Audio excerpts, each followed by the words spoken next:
하나님의 주권에 대해서 계속 보고 있는데요. 사실 우리가 성경에서 이렇게 말씀하고 있었는데 내가 이렇게 하지 못했네, 이런 부분이 있다면 그걸 우리의 삶에 이제 적용하면 되는 것이죠. 창조주 하나님에서도 받고, 또 하나님께서 주권을 가지고 계시는 그 통치자의 이심도 받고, 또 그 하나님께서 심판 장이시라고 하는 것도 우리가 살펴봤습니다. 오늘 볼 내용은 이 내용도 우리가 사실은 아는 내용이죠. 교회의 머리가 누구냐? 두말할 것 없이 성경에서도 분명히 말씀하고 있는 바로 예수 그리스도가 교회의 머리라고 하시는 것이죠. 1장 21절부터 23절 말씀인데요. 한 목소리로 함께 읽어보겠습니다. 모든 통치와 권세와 능력과 주관과 이 세상뿐 아니라 오는 세상에 일컫는 모든 이름 위에 뛰어나게 하시고, 또 만물을 그의 발 아래 복종하게 하시고, 그를 만물 위에 교회의 머리로 삼으셨느니라. 교회는 그의 몸이니 만물 안에서 만물을 충만하게 하시는 이의 충만함이니라. 아멘. 뭐라고 말씀하시죠? 그를 만물 위에 교회의 머리로 삼으셨다라고 말씀하고 있습니다. 여러 번 설명을 드렸지만 우리가 살다 보면 사고도 있고 사건도 있고, 그래서 또 전쟁에 나가는 사람들도 있고, 그래서 팔을 잃거나 다리를 잃거나 또 장기에 어떤 손상이 있어서 또 그것을 수술을 하거나 이런 사람들도 살 수 있죠. 팔이 없다고 해서 죽는 거 아니죠. 다리가 없다고 해서 죽는 것도 아니고. 호주 분인가요? TV에도 나오기도 하셨는데 손발이 다 없는데도 하나님의 말씀을 증거하는 사람들이 있잖아요. 그렇죠? 근데 아무리 봐도요, 머리가 없는 사람을 제가 본 적이 없어요. 본 적이 있긴 있어요. 전설의 고향에 나오는 목 없는 귀신이나 이런 건 나오지만, 사실 머리가 없다고 하는 것은 사람으로서의 존재를 할 수가 없는 것이죠. 이제 가장 잘 이해할 수 있는 것을 성경에 이제 비유를 들어서 말씀하시는 것인데요. 바로 예수 그리스도가 교회의 머리다. 그러니 예수 그리스도를 중심으로 모이지 않으면 교회라고 할 수가 없는 거죠. 교회라고 말할 수 있는 것은 예수 그리스도가 교회의 머리고, 그 예수 그리스도의 말씀을 듣겠다고 모여있는 공동체를 바로 교회라고 할 수 있는 것이죠. 우리가 예수 그리스도를 내 구주로, 교회의 머리로 인정하기 때문에 내가 예배 자리에 나오는 것이고, 하나님 앞에 나와서 말씀을 듣는 것이죠. 모든 기준이 성경으로부터 나와야 해요. 우리가 모여서 합의해가지고 예수 그리스도를 머리로 하기로 하자라고 해서 교회가 되는 것이 아니라는 것이죠. 성경이 그렇게 말씀하고 있고, 이 성경에 기록된 이 말씀을 믿는 사람들이 모인 공동체가 바로 교회라는 것이죠. 여러분들이 사회생활하고 직장생활하고 이럴 때, 내가 직장에 가서 나는 예수 믿는 사람이지만 그 사람들이 다 예수 믿는 사람들이 아니고, 예수 그리스도를 구주로 영접한 사람들이 아니고, 예수 그리스도를 머리로 삼는 사람이 아니기 때문에 거기는 교회라고 할 수가 없는 것이죠. 하지만 우리가 예수 그리스도를 머리로 삼고 모인 공동체이기 때문에 교회라고 하는 것을 성경이 그렇게 말씀해 주고 있다는 거예요. 교회는 그의 몸이니 라고 말씀하잖아요. 우리를 하나님께서 교회로 불러주셨다고 말씀하셨잖아요. 우리가 교회죠. 성경에서 말씀하는 건 이 건물을 얘기하는 게 아니라 예수 그리스도를 믿는 사람들을 바로 교회라고 말하는 것이죠. 이렇게 우리가 건물 안에서 많은 사람들이 모여서 예배하기 시작한 것이 초대교회부터는 그렇게 하지 못했어요. 사도행전 2장에 보면 성령이 임하는 사건이 나오는데, 우리 이제 번역 성경에는 뭐라고 했었냐면 다락방이라고 했어요. 다락방. 그런데 당시 이제 성경을 번역할 때는 2층이라는 개념이 우리한테 별로 없거든요. 우리는 그냥 단층집에 사니까, 다 초가집에 살고, 궁에 가야 이렇게 2층이나 이런 게 있지, 일반적인 사람이 2층에 모여서 뭘 한다는 게 잘 모르거든요. 근데 2층의 개념이 있는 게 있는데 뭐냐면 다락방인 거예요. 다락방. 그래서 이제 그렇게 번역을 한 건데, 지금은 좀 바꿔야 되지 않을까 싶기도 한데요. 그런데 여러분, 다락방에 120명 들어가는 집 봤습니까? 120명이 들어가는 다락방이 있을 정도면 어마어마하게 큰 집일 것 같아요. 그리고 그렇게 크게 짓지도 않죠, 사실은 다락방을. 근데 여러분 옛날에 그 배너라는 영화가 있었잖아요. 배너라는 영화 혹시 이렇게 기억해 보시면 그 사람들이 사는 집하고 우리들이 살고 있는 집하고 좀 구조가 다른데요. 그 2층에 홀이 있어요. 홀. 그러니까 오순절 성령 사건이 있었던 그 집을 마가의 다락방이라고 별칭을 붙이기도 하거든요. 그러니까 마가복음을 쓴 마가의 어머니의 집을 아마 빌려서 거기서 모여서 있었던 것으로 보여져요. 그래서 마가의 다락방이라고 얘기도 하는데 마가가 상당히 부잣집 아들이었어요. 2층에 홀이 있는데 그 홀에 120명이 모여 있을 정도니까 어마어마하게 큰 저택인 거죠, 사실은. 혹시 여러분 집에 120명 들어갈 수 있는 집이 있으신 분들이 있으시길 바랍니다. 적지 않은 엄청나게 큰 집이죠. 사실 120명이 들어간다는 게. 하여튼 근데 어쨌든 교회를 얘기하다가 이제 거기까지 갔는데요. 교회를 말할 때는 이 모인 공동체를 얘기하는 것이고 그 모인 공동체가 교회가 되기 위해서는 그 모인 사람들이 예수 그리스도를 머리로 삼고 있어야 된다는 거예요. 머리에서 명령하는 것이 몸으로 전달돼서 손가락이 움직이고 걷기도 하고 뛰기도 하고 그렇게 하는 것이지 그냥 다리가 자기가 있다가 나 뛰고 싶어 해서 뛰는 게 아니잖아요. 그러니까 머리로부터의 전달 신경계통을 통해서 명령이 전달되어야 내가 원활하게 움직일 수 있는 거거든요. 명령하지도 않았는데 움직이는 건 뭐가 문제가 있는 거죠. 병원에 가야 되는 거죠. 명령을 했는데도 움직이지 않으면 그것도 문제가 있는 거죠. 고로 교회가 예수 그리스도를 머리로 삼고 있다고 하는 것은 예수 믿는 그 순간부터 이제부터는 나는 하나님의 말씀을 듣겠습니다 라고 하는 것입니다. 하나님의 말씀을 듣겠다고 시작했는데 하나님의 말씀을 듣기는 듣지만 내가 그렇게 삶을 변화시키지 않고 그렇게 살아가지 않는다면 문제가 있는 거거든요. 근데 우리는 살면서 먹고 사는데 별 문제가 없고 그냥 뭐 내가 지금 예수 믿는 것 때문에 목숨에 위협을 받는 것도 아니고 그러니까 그리고 이런 어떤 하나님의 말씀에 예수 그리스도가 머리라고 말하고 하나님 말씀에 순종하는 것에 대해서 순종하지 않으면 그것에 대한 심각성이 별로 없어요. 내 아이가 태어나서 1년이 되면 보통은 1년 정도 되면 아이가 걷잖아요. 100일 정도 되면 이제 뒤집기 시작하고 어떻게 해서든지 뭘 잡고 일어서려고 하는데 5년이 지나고 10년이 지났는데 아이가 걷지 못한다면 여러분 어떻게 하십니까? 아마 좋은 병원 어디에 무슨 특효약이 있다고 하면 전국을 다니면서 이 병을 고치려고 할 거예요. 근데 예수 믿는 사람들은 별로 그런 것에 대해서 심각하게 생각을 안 하는 것 같아요. 이 신앙적인 부분에 있어서 내가 교회 신앙생활을 하고 예수 그리스도를 믿기로 하고 구주를 영접해서 내가 죄인임을 고백하며 회개하고 세례를 받잖아요. 그러면 어떻게 보면 이제 시작하는 것이거든요. 여러분 세례 받고 얼마나 되셨어요? 지금 말씀드린 예수 그리스도가 교회의 머리라는 걸 모르는 분이 계세요?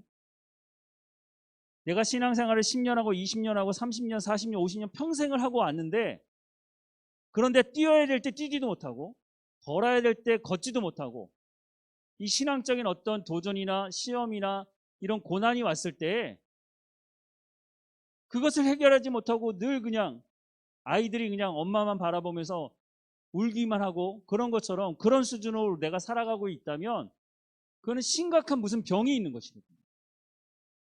분명히 입으로는 예수 그리스도가 머리라고 얘기하는데 그 머리로부터 명령되어져 있는 것에 대한 순종하는 삶을 살아보지 않았기 때문에 신앙이 성숙할 수가 없는 거예요. 아무리 성령의 열매가 사랑과 희락과 이런 여러 가지 얘기를 하지만 평생을 교회 다녔는데도 그 성령의 열매가 맺어질 수가 없는 거예요. 근데 그 심각성에 대해서 생각을 안 해요. 야, 내가 이렇게 교회 오래 다녔는데 왜 나한테는 이런 열매가 없지? 나는 왜 세상 사람들로부터 당신은 정말 예수 믿는 사람, 내가 아는 주변의 사람들이 내가 당신을 보니까 정말 당신은 예수 믿는 사람이다 라고 하는 그 이야기를 왜 듣지 못하고 있느냐는 거예요. 근데 그런 상황이 됐을 때 내가 정말 신앙생활 제대로 못하고 있구나. 내가 어떻게 하면 신앙생활을 잘할까? 이거 정말 고쳐야 되는데 어떻게 해야 될까? 이런 몸부림치면서 신앙생활을 하려고 하는 게 아니라 그냥 나한테 나 먹고 사는데 괜찮은데 이 정도 먹고 살면 되는 거지 뭐. 그리고 그냥 주일날 되면 교회 오고 교회 오라고 하면 가고 봉사하라고 하면 봉사하고 근데 삶이 변하지 않는 거예요. 그러면 자신의 모습을 성경의 말씀을 비춰보면서 자신의 모습을 보면서 내가 정말로 심각한 문제가 있구나. 어떻게 이걸 고쳐야 될 건가? 성경에 말씀하시는 것들이 다 있으니까 그것을 찾아보고 그렇게 해야 되는데 육체적인 연약함이 있을 때는 병원을 찾아다니면서 내 영적인 문제에 대해서는 너무 무감각한 게 아닌가 하는 생각을 해요. 근데 이거는 간단하게 해결할 수 있는 문제예요, 사실은. 예수 그리스도가 머리라고 말씀하시니까 이 머리로부터 말씀하시는 그 하나님의 말씀을 듣고 순종하면 되는 거예요, 그냥. 책임은 누가 주시는 거예요? 성령님이 하신다고요. 성령님께서 말씀을 깨달아 알게 하시고 하는 대로 살면 되는데 그러지 않기 때문에 우리 가운데 심각한 병이 있는데 이 병이 병이라는 것도 알지 못하고 살아가고 있다는 거죠. 그러니까 하나님의 말씀을 볼 때도 감동이 없어요. 아, 그런가 보다 이거는 나하고 간 거고 그냥 그 사람 얘기지. 그러면서부터 필요한 말만 듣는 거죠. 그러니까 자기 귀를 즐겁게 하는 말만 듣는 거죠. 그러니까 말세가 되면 자기가 좋아하는 말 해주는 그런 사람 쫓아다닌다고 말씀을 하고 있는 거죠.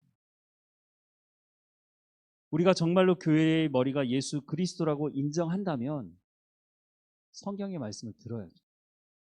그것이 회개하라고 하는 말씀이든지 순종하라고 하는 말씀이든지 어떤 말씀이든지 가운데 내 가운데 하시는 말씀이라면 말씀을 들어야죠. 그래야 변화가 있거든요. 그래야 성숙할 수 있거든요. 어떻게 먹지 않는데 사람의 육체가 성장할 수 있어요. 애들한테 하는 말이 있어요. 야, 좀 많이 먹어라, 많이 먹어라. 할아버지 할머니가 되면 더 그러시는 것 같아요. 저희 어머니나 저희 아버지도 애들 보면 야, 더 먹어라, 더 먹어. 충분히 먹었는데 제가 보기에는 충분히 먹었는데 더 먹으라는 거예요. 그래야 그게 키로 간다는 거예요. 근데 영적인 이 성숙함에 대해서 말은 하면서 영적인 양식을 먹지 않으면서 어떻게 영적으로 성장할 수 있느냐는 거죠. 우리 영적인 양식을 먹기 위해서는 예수 그리스도가 교회의 머리라고 하는 이 사실에 대해서 반드시 인정하고 우리가 말로만 순종할 게 아니라 정말로 그렇게 순종하는 삶을 살아가야 한다는 것입니다. 골로새서 1장 18절과 18절에서 20절에도 또 이렇게 말씀하고 있어요. 그는 몸인 교회의 머리시라. 그가 근본이시요 죽은 자들 가운데서 먼저 나신 이시니 이는 친히 만물의 으뜸이 되려 하시며 아버지께서는 모든 충만으로 예수 안에 거하게 하시고 그의 십자가의 피로 화평을 이루사 만물 곧 땅에 있는 것들이나 땅 하늘에 있는 것들이 그로 말미암아 자기와 화목하게 되기를 기뻐하심이라. 하나님과 화목되기 원하십니까? 그럼 어떻게 해야 되죠? 예수 그리스도를 머리로 삼고 우리가 그 말씀에 순종하면 됩니다. 왜냐하면 하나님의 목적이 거기 있어요. 하나님이 예수 그리스도를 이 땅에 보내신 목적이 그냥 예수 그리스도를 십자가에 내어주시는 그걸로 끝내는 것이 아니라 그것을 통해서 우리의 죄를 용서하시고 죄 용서가 끝이 아니라 그것을 통해서 우리가 하나님과 친밀한 교제로 나아갈 수 있도록 하기 위한 것이에요. 그래서 우리가 교회의 머리로 예수 그리스도를 인정하는 삶을 살아가야 한다는 것이죠. 그래야 건강한 교회가 될 수 있습니다. 사공이 많으면 배가 어디로 간다고요? 배는 바다에 있어야죠. 근데 사공이 많으면 배가 산으로 간다 그러잖아요. 왜 그렇죠? 교회에서 말을 많이 할 필요가 없어요. 머리 대신 예수 그리스도가 이미 다 말씀하셨어요. 근데 그 말씀이 뭔지를 알아야 되기 때문에 우리가 성경을 공부할 필요는 있어요. 우리가 설교를 듣고 하나님 말씀을 읽고 그 말씀이 의미하는 게 뭔지 그것만 하면 아무런 문제가 없어요. 근데 문제는 어디서부터 시작해요? 자기 생각을 얘기하는 거예요. 자기 생각. 자기가 교회의 머리야. 자기 생각을 자꾸 얘기하니까 교회에서 문제가 생겨요. 왜냐하면 그러면 그 사람 생각이 없어요? 교회에 100명이 있으면 100명의 생각이 있는 거예요. 자기 생각이 있어요. 그런데 교회에 모이는 이유가 뭐예요?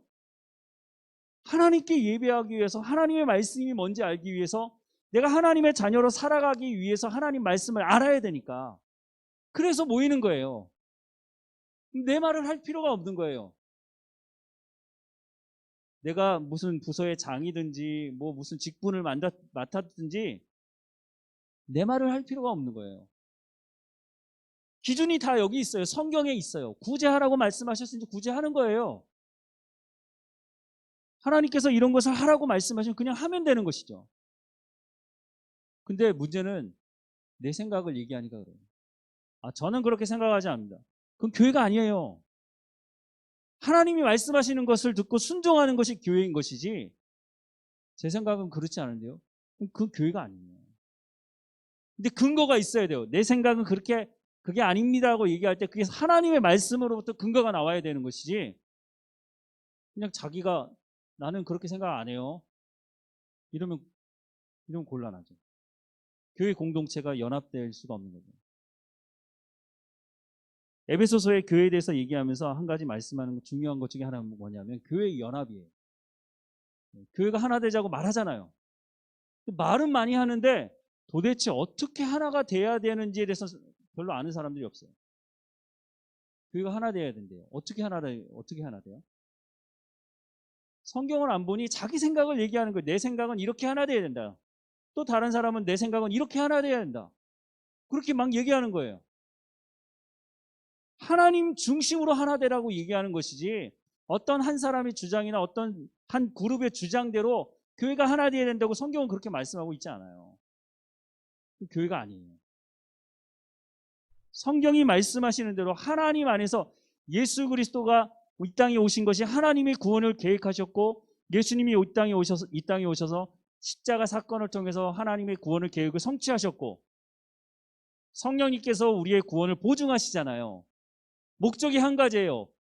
하나님의 자녀가 돼서 하나님과 인격적인 교제를 할 수 있는 그런 연합된 관계로 이루라는 것이에요. 우리가 밖에 나가서 뭐 체육대회 한다고 해서 하나가 되고 그런 걸 얘기하는 게 아니에요. 교회 하나 되면 하나님의 말씀으로 하나 되는 것이에요. 머리가 예수 그리스도시니까. 그러면 그 가운데 모여있는 모든 사람들은 나는 하나님의 말씀에 순종하겠다고 모인 공동체이기 때문에, 그래서 하나가 될 수가 있는 것이에요. 다 삶의 환경이 다르고 가정이 다르고 자기가 생각하는 게 다른데 자기 생각을 얘기하기 시작하면 교회가 어떻게 하나가 돼? 하나 될 수가 없죠, 사실은. 가정 안에서도 마찬가지잖아요. 아이들이 성장하면서요, 20대가 넘으면 자기 생각이 다 있어요. 부모가 이렇게 하라고 그래가지고 그렇게 다 되나요? 가정 안에서도 그렇게 하면 하나가 될 수가 없어요. 가정이라는 공동체에 한 목표가 있어요. 교회도 마찬가지예요. 예수 그리스도 안에서 우리가 구원을 받은 사람이라면 하나님의 말씀에 순종하겠다고 하는 연합된 관계로 이루라는 거예요. 사람마다 다를 수 있잖아요. 생각이 달라요.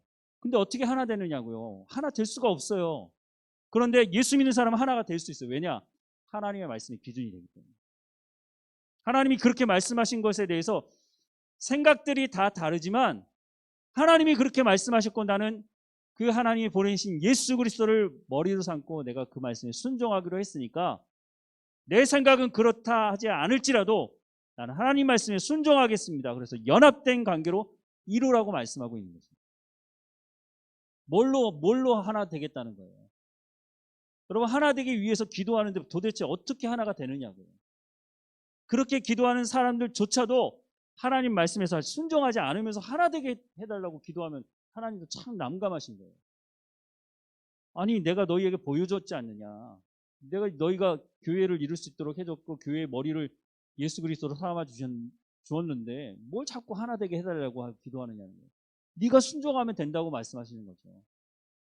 네가 하나님 말씀에 순종하면 된다고. 그러면 하나가 된다고 말씀하고 있는 거예요. 우리가 좀 성경이 말씀하는 게 뭔지를 좀 제대로 알고 좀 신앙생활을 해야 되겠다는 생각이 좀 들고요. 다섯 번째는 하나님의 주권의 영역이 있어요. 하나님께서 통치하시는 영역, 물론 모든 영역이지만 구분해서 본다면 첫 번째는 생명입니다. 사실 이 주제 하나만 가지고도요, 쉬운 주제가 아닙니다. 하나님이 우리의 생명을 주관하십니다. 우리는 그렇게 고백하기도 하죠.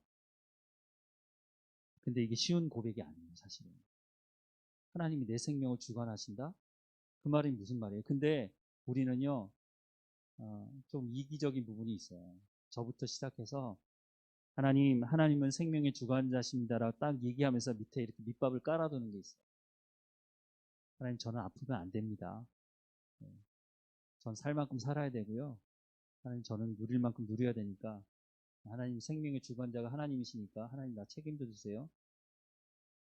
여러분이 그런다는 게 아니라 제가 그런 마음이 있어요. 이기적이죠. 하나님이 생명의 주관자라고 딱 고백해놓고 그러면 다 맡겨야죠.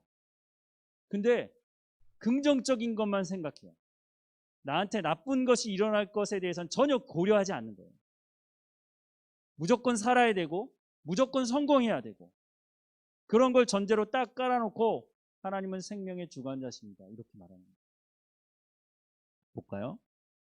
창세기 2장 7절에 보면 여호와 하나님이 땅의 흙으로 사람을 지으시고 생기를 그 코에 불어넣으시니 사람이 생명이 되니라. 사람이 될 수 있었던 것은 하나님께서 우리 가운데 생명을 주셨기 때문에 그래요. 내가 내 생명을 만들어낸 것이 아니라 하나님께서 내 가운데 생명을 주셨다고. 그러니까 생명의 주권자라고 하는 것은 하나님께서 나에게 생명을 주셨기 때문에 내가 그렇게 고백할 수가 있는 것이에요. 욥기 1장에 보면요, 이런 말씀이 있죠. 여호와께서 사탄에게 이르시되 내가 그의 소유물을 다 내 손에 맡기노라. 지금 누가 누구에게 말하는 거죠? 하나님께서 사탄에게 지금 욥의 소유물을 맡긴다고 말씀하세요. 다만 그의 몸에는 내 손을 대지 말지니라. 사탄이 곧 여호와 앞에서 물러가니라. 라고 시작된 사건이 하루아침에 욥의 10명의 자녀가 죽는 소식을 듣죠. 욥이. 그리고 전 재산을 다 날렸어요. 다 빼앗겼어요. 근데 그걸로 끝나지 않았어요. 욥기 2장 6절에 여호와께서 사탄에게 이르시되 내가 그를 내 손에 맡기노라. 다만 그의 생명을 해하지 말지니라.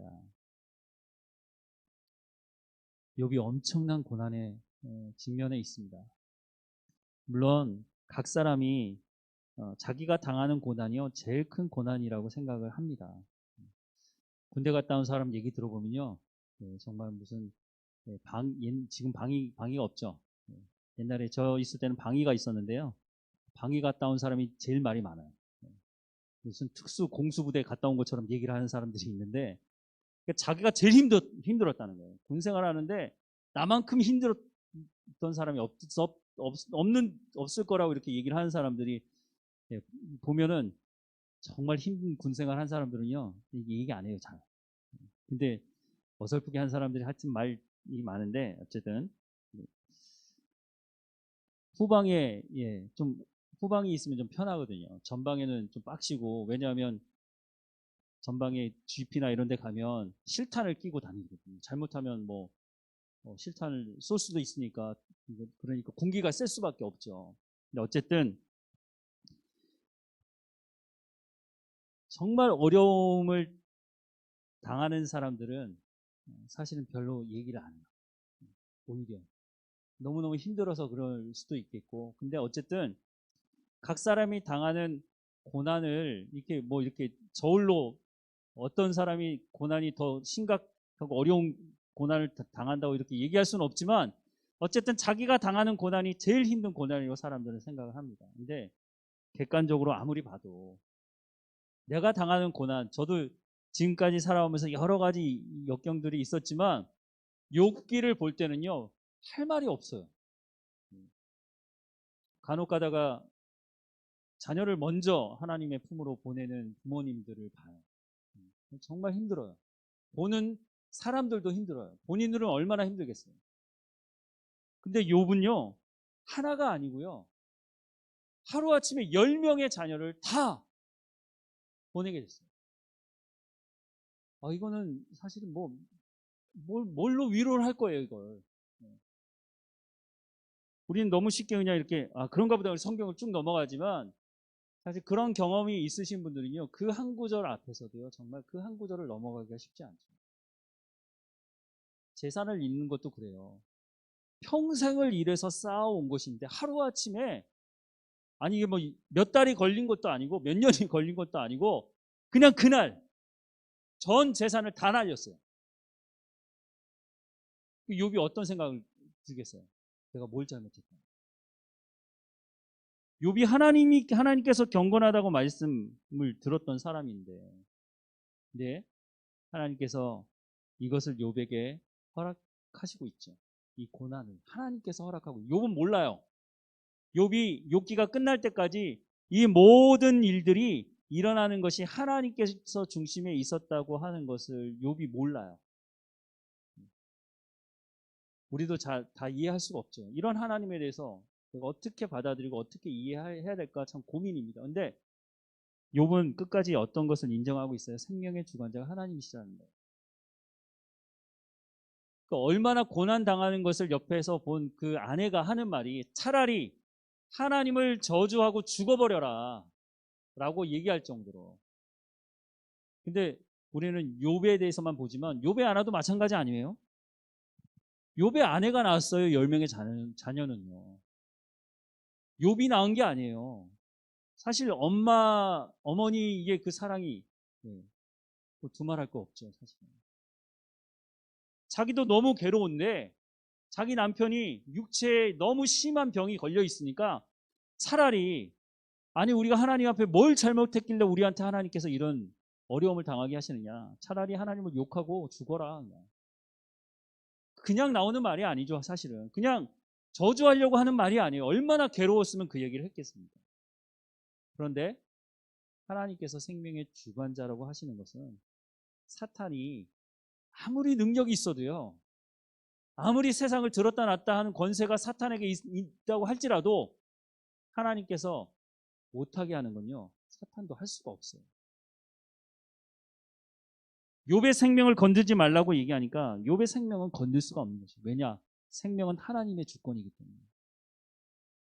그래서 자살을 하면 안 됩니다.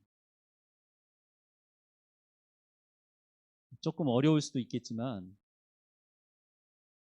어떤 목사님들은 자살한 사람이 있으면 난 진례 안 합니다, 이렇게 얘기하는 분들 계세요. 저는 좀 생각이 다릅니다. 장래의 가장 중요한 것은요, 살아있는 사람을 위로하는 것이에요. 죽은 사람을 위해서 뭘 더 할 수 있겠어요? 내가 뭐 예배를 잘 드린다고 해서 그 사람이 갑자기 지옥에 갔다가 천국에 가겠어요? 무슨 변화가 있겠어요? 그런 것은 아니라고 생각이 듭니다. 자살을 했더라도 장례를 기독교식으로 하겠다고 하면 충분히 할 수 있다고 생각이 듭니다. 그리고 성경이 말씀하지 않은 것에 대해서는 여러분 차라리 말씀을 안 하시는 게 좋아요. 생명의 주관자가 하나님이시라고 말씀하고 있으니 맞아요. 그 생명의 주관자이신 하나님 앞에서 내 생명, 내가 주신 생명을 내가 마음대로 끊거나 어떻게 한다는 것은요, 그것은 분명히 잘못된 것이라고 저는 생각합니다. 근데 함부로 구원은 우리가 결정할 문제가 아닙니다. 어떤 사람이 열심히 살았기 때문에 당신은 구원받았습니까? 내가 어떻게 그렇게 얘기할 수 있습니까? 그렇게 못하는 거예요. 내가 보기에는 어떻게 저 사람이 구원받을 수 있을까 이런 생각이 드는 사람이라 할지라도 구원의 주권은 하나님께 있는 거예요. 내가 그 사람을 구원하겠다고 말씀하시면 제가 그 앞에 가가지고 하나님 절대 그럴 수 없습니다, 저 사람만은 안 됩니다, 이렇게 얘기해봐야 소용없는 거예요. 자살한 것에 대해서 함부로 구원받았다, 구원받지 못했다 그런 말씀을 안 하시는 게 좋겠어요. 제가 보기엔. 성경이 그런 부분에 대해서 명확하게 말씀을 하고 있지는 않아요. 구원의 주권은 하나님께 있는 것이지, 어떤 사람이 자살했다고 해서 함부로 가서 저 사람 지옥 내가 하나님입니까? 그거는 우리가 결정할 문제가 아니에요. 그건 하나님께서 결정할 문제이지. 하지만 생명이 소중하고 생명의 주권이 하나님께 있다고 하는 것을 인정한다면 그렇게 하면 안 되는 것입니다. 생명의 주권이 정말 하나님께 있습니다. 살다 보면 병에 걸릴 수도 있어요. 살다 보면 사고도 있을 수 있고요. 우리가 병에 걸리거나 병도 그냥 일반적인 병이 아니라 병원에 갔는데 의사가 이거 현대의학으로는 고치기 힘듭니다 라고 말을 한다든가 장애를 갖고 태어날 수도 있죠. 참 세상에 별의별 병이 다 있어요. 종합병원에 가보면요. 이제 목사로 있다 보니까 병원에 갈 일들이 자주 있어서 가보고 보면 정말 희한한 병들이 많아요. 병원에 갔다 와서 상대적으로 내가 건강하기 때문에 건강한 것에 대해 감사하는 마음이 있지만 그러면 아픈 사람들은 감사 못 하겠네요. 그렇게 생각하면 안 되긴 하지만 어쨌든 내 가운데 내가 정말 사랑하는 사람 가운데 어떤 병이 있거나 또 어떤 질병이 있거나 고치기 힘든 아니면 어떤 심각한 고난이 있거나 그럴 때에 과연 내가 예수 믿는 사람으로 하나님의 그 생명의 주권자이심을 정말 인정할 수 있겠느냐는 거예요. 평소에는 이게 문제가 되지 않아요. 평소에는 아예 그냥 뭐 잘 생각하지도 않죠. 근데 입으로는 고백하죠. 하나님이 생명의 주권자라고. 근데 정말 이런 문제가 딱 걸리기 시작하면 심각한 고민에 빠질 수도 있는 거죠. 정말 내가 평소에는 하나님이 생명의 주권자라고 얘기했는데 그러면 정말 그 상황에서도 하나님께서 내 생명의 주권자라고 고백할 수 있느냐. 쉬운 문제는 아니죠. 근데 그때 이 일을 어떻게 우리가 극복할 수 있느냐는 거죠. 여러 번 거듭해서 말씀드리지만 그리스도인의 모든 뿌리는 하나님의 말씀으로부터 시작되어야 합니다. 믿음이 흔들릴 수 있어요. 상황이 바뀌면은요 흔들릴 수 있어요. 그런데 우리의 그 흔들리는 믿음을 굳건하게 잡아주는 게 뭐냐면 하나님의 약속이에요. 우리가 이 땅에서만 삶이 끝이 아니라 영원한 하나님의 나라에 대한 약속을 하고 계시고 예수님이 그 부활의 첫 열매가 되셨다고 약속하고 있다는 것이에요. 근데 그 하나님의 나라에 대해서 이미 소개하고 있어요. 슬픔도 없고 아픔도 없고 괴로움도 없는 것이라고. 하나님께서 오라고 하시면 그 누구도 그걸 거부할 수가 없어요. 하나님 지금은 아닙니다. 지금은 제가 이것도 해야 되고 저것도 해야 되고 해야 될 게 너무 많습니다 라고 얘기할 수 있지만 그럼에도 불구하고 하나님의 생명의 주권자 하나님께서 지금 오라고 하시면 누구도 그것에 대해서 아니라고 말할 수도 없고 거부할 수도 없고 갈 수밖에 없습니다. 정말 건강하신 분이 하루아침에 소식이 오는데 돌아가셨다는 거예요.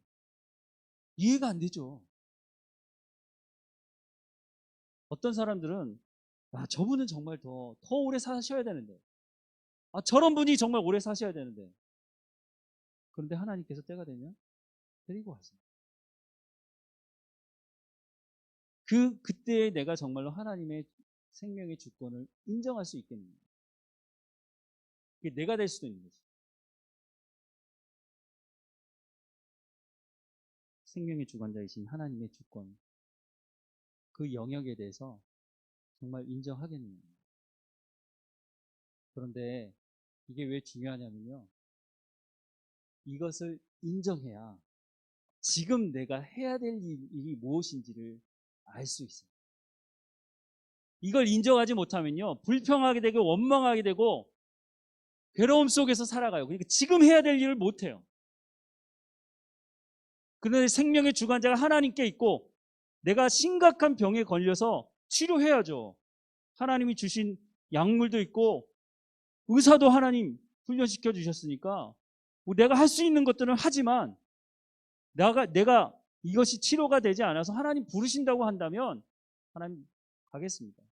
하지만 오늘 내게 주어진 이 삶에 대해서는 내가 충성을 다하고 최선을 다하겠습니다고 하는 것이 생명의 주권자 하나님을 인정하지 않고는 그것이 어렵다는 것입니다. 하나님은 오늘을 살아가라고 말씀하세요. 오늘. 내일이 아니고 오늘을 살아야 내일을 살 수 있는 것이에요. 나중에도 말씀드리겠지만, 그런데 우리가 기도하는 내용의 거의 대부분은요, 오늘의 지금 나에게 있는 문제를, 내가 지금 해야 되는 것들을 기도하는 것이 아니라요, 거의 대부분은 내일을 위해서 기도해요. 내일의 성공을 위해서. 그럼 내일이 되면요, 그 다음 날을 위해서 또 기도하는 거예요. 성경은요, 오늘을 살라고 말하고 있어요. 오늘. 내가 내일 어떻게 될지 어떻게 알아요? 내 인생이 내일 어떻게 될지 어떻게 알아요? 지금을 살라는 거예요. 지금 내 가정에 허락하신 이 공동체 안에서 사랑하라는 거예요. 지금. 장례식에 가서 울면서 통곡하면서 후회하지 말고 지금을 살라는 거예요. 생명을 나에게 주신 그 하나님의 주권을 인정하면서 지금 내가 해야 될 일을 하라는 거예요. 가족들에게 오늘 전하는 거예요.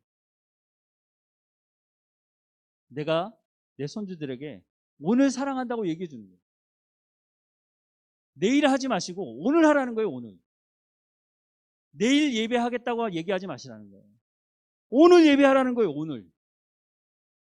내일부터 순종하겠다? 아니요. 오늘부터 지금부터 순종하라는 거예요. 내일부터 그리스도인으로 살아가겠다? 아니요. 지금부터. 그렇게 살라는 거죠. 생명이 하나님께 있습니다. 하나님께서 내 가운데 생명을 허락하신 분입니다. 내 가운데 있는 이 생명을 허비하지 않는 거죠. 내 가운데 주신 시간을 허비하지 않는 거죠. 내가 정말로 하나님의 주권이 내 생명의 이 영역에 하나님께서 주권을 가지고 계신다는 것을 안다면 오늘을 최선을 다하며 사는 것이죠.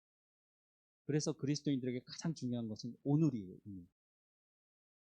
우리가 내일, 모레, 10년, 20년 뒤에 영원한 하나님의 나라에 언젠가 불러갈 때 그것도 약속되어져 있지만 더 중요한 것은요, 오늘이에요. 지금. 그래서 지금 사랑하라는 거예요. 지금. 내가 만나는 사람에게 지금 복음을 전할 수 있다면 지금 전하라. 그것이 바로 우리의 생명을 주관하시는 하나님에 대한 인정하는 삶을 사는 것입니다. 그래서 세월을 허비할 수가 없는 것이죠. 기도하겠습니다. 하나님, 우리가 교회의 몸으로 부름받은 사람들인 것을 말씀해 주셔서 감사합니다. 우리가 교회의 머리신 예수 그리스도를 구주로 영접하고 모인 공동체 이온이 우리가 하나님의 말씀을 듣는 사람들이 되게 하옵소서. 예수 그리스도를 머리로 삼아 하나님 말씀을 듣기를 간절히 소망하고 또 하나님께서 말씀하시는 그 말씀대로 순종하는 삶을 통해서 성령의 열매를 각 사람이 맺어갈 수 있도록 은혜를 베풀어 주옵소서. 우리의 생명의 주관자 되신 하나님, 하나님께서 우리의 생명을 주관하시니 하나님께 간절히 기도합니다. 하나님, 몸이 연약한 성도들을 기억해 주시고 그 모든 삶의 터전에서 하나님을 예배하고 기도하는 자리를 잃어버리지 아니하도록 그 아픔이 오히려 하나님을 더 깊이 알아가는 시간이 되게 하시고 또 치유하시는 하나님을 성경에서 말씀하고 계시니 우리의 육체를 지으신 하나님께서 그 육체의 연약감을 회복시켜 주시고 치료하는 과정을 통해서 하나님에 대한 믿음이 더 깊어져 갈 수 있도록 하나님 인도해 주옵소서. 하나님, 우리 가운데 주어진 이 생명을 허비하지 않게 하옵소서. 언젠가는 하나님 우리를 부르실 때 그때에 하나님 내 가운데 맡겨진 모든 생명에 충성하며 살았다고 그렇게 하나님께 칭찬받는 하나님의 백성들 될 수 있도록 은혜를 베풀어 주옵소서. 하나님, 우리가 속해 있는 가정을 하나님 돌보아 주시고 우리가 일하고 있는 일터를 지켜주시고 하나님, 우리가 어느 곳에 있든지 하나님께서 우리 가운데 주신 그 생명을 하나님 살리며 더 풍성케 하는 은혜를 우리 가운데 허락해 주옵소서. 우리를 통해서 또한 생명을 살리는 일도 일어나게 하옵소서. 우리의 입술을 통해서 복음이 증거되게 하시고 하나님의 나라가 확정되어지도록 은혜를 베풀어 주옵소서. 날마다 우리 가운데 선함을 베푸시는 하나님께 감사드리고 예수님의 이름으로 기도드립니다. 아멘.